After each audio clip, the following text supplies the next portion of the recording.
Welcome back, everybody. Today we're going over this light right here. It's the Surefire X400V or Vampire Series light. This one has a lot of cool features built into it, just like the X300s that we've talked about here on the channel and the X400 standard series. These are very durable, very rugged lights like you'd expect from Surefire, but this one has the capability to put out IR illumination or infrared illumination, as well as an infrared laser. So the capabilities of that it gives you are just awesome at night. If you have one of these and a set of night vision optics and someone that is a threat to you doesn't, you own them. It'd be very tough to lose that fight. So what we're going to do now is step outside, do a little bit of shooting out at the range, and let you guys know what this thing actually looks like when you're looking through it through an IR with an IR capability. But one thing I want to caution you is that my main camera is a Sony CX900, which people always ask about. One of the downsides of it is it doesn't have the greatest night vision sort of shooting and filming on it.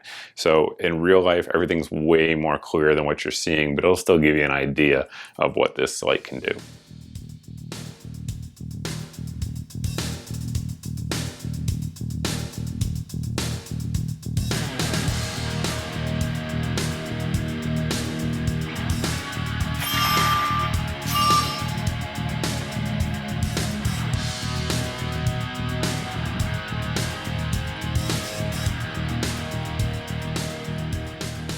Here you're looking at the output of the Vampire light, and you can see there it has a pretty good output and a noticeable hotspot for sure. So it's going to have decent throw.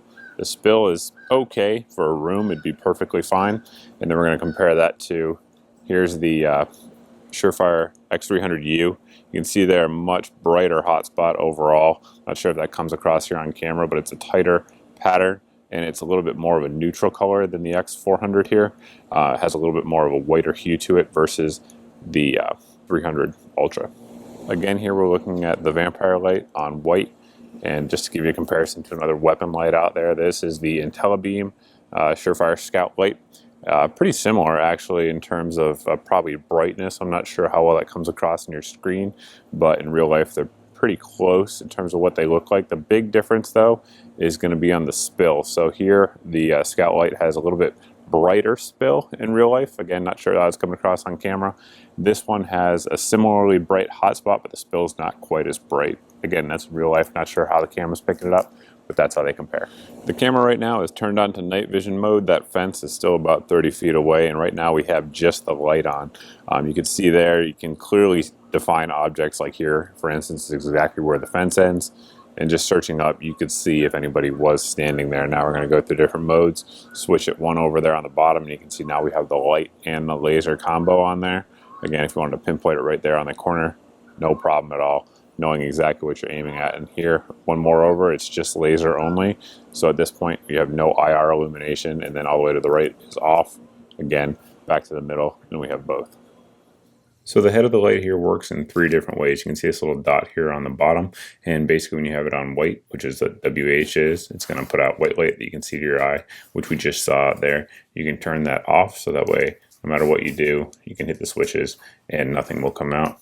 And then on IR, and right now it is IR illuminated. I know one thing people asked me about was, can you see the red illumination there on the reflector? You can. It's not very bright though. So for instance, if you were in a home defense situation and you were like, down behind your bed waiting for someone, hopefully not to come in your door, but if they did, I don't think they would notice that, because it's smaller than like a clock light or anything else that would naturally normally be there. So I can't see that really giving away your position in any kind of tactical situation, but it is there. It's barely noticeable, but it is there. We saw what the output looks like out there in real life, but the numbers on it is that it has a 350 lumen output when it's on white light, and that does use the Surefire TIR lens, which, as you guys saw, tends to give a very good hotspot and really good throw. Has some spill, but not a ton. There's certainly some floodier lights out there, and Surefire is not that. However, one thing I will point out to you is that when you have it on IR, switched over like that, I had it out doing some night shooting, and basically there's a few different markers I know out on my range because I shoot there all the time, and the right corner of the wood line, as you guys look at it, is 150 yards or 175 depending on where I'm shooting from.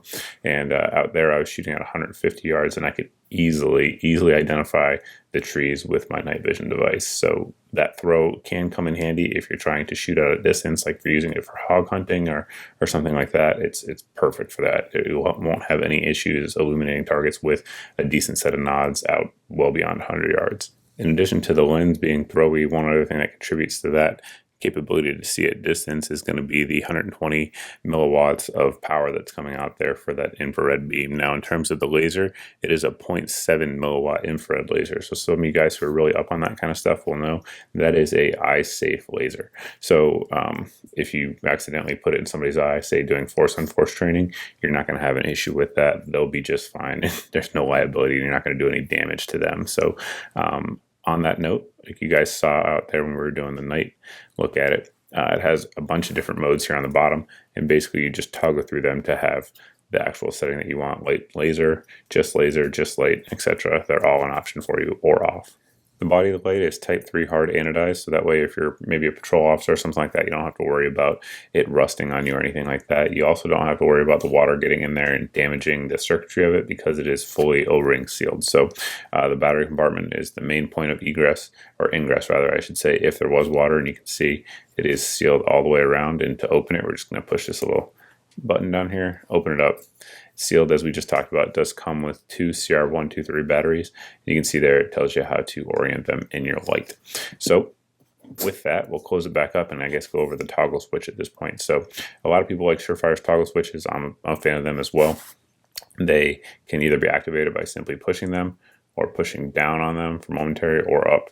Either way, and give you momentary. But if you push all the way down or all the way up, you will have a constant on. So it gives you the option of how you actually want to employ your light. Here we have an older X300 Ultra. This is the 500 lumen model we were just looking at, and this has the old school Surefire mount. One nice thing about the X400V here is that it has the new mount, which is much easier to use in my opinion and just as secure. So in order to mount it up on your pistol or rifle, it definitely works just fine on a rifle.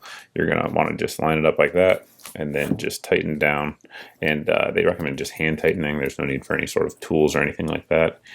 Tighten it down on there, maybe, and there you go, and it's secure as can be. And you can see on the pistol, when you're actually holding it, it's very easy to just bump that or turn it on for constant on, and controls very easy and very intuitive.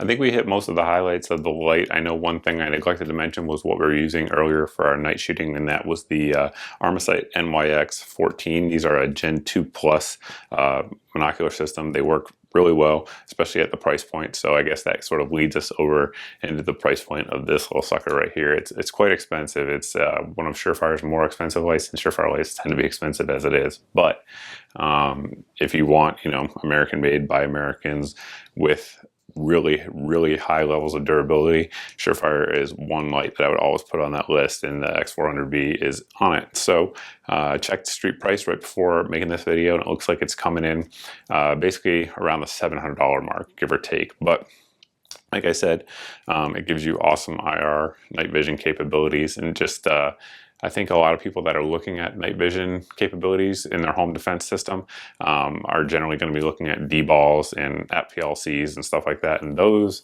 with this capability are going to run you $1,200 and up. So you get a similar IR capability, IR light illuminator, and it comes in at $700 instead of $1,200. So that can be a big selling point. Of course, this mounts just fine on rifles. You can use it that way. One thing that some people may not like though, and I think is a con of it if you're talking about rifle use, is if you mount it up at the 12 o'clock position like a lot of people want to do, it can obscure your sight. So it's going to just depend which sight you're actually using, but just wanted to point that out for you guys. Of course, we primarily use it on a pistol because that really is what it's designed for, but both roles, it will get the job done and work just fine.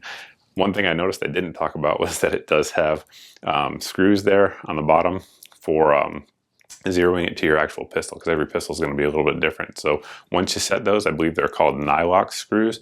They're designed in a way that they will not move under recoil, so you don't have to worry about that. I know that's one question I got on social media when I was posting pictures of this, but I think that's pretty much it. If you guys have any questions about the light or its capabilities or anything like that, you can also always post down below in the comments section. You can also post over at my Facebook page as always. But thanks for watching, guys. Thanks for subscribing, and we'll see you in the next video.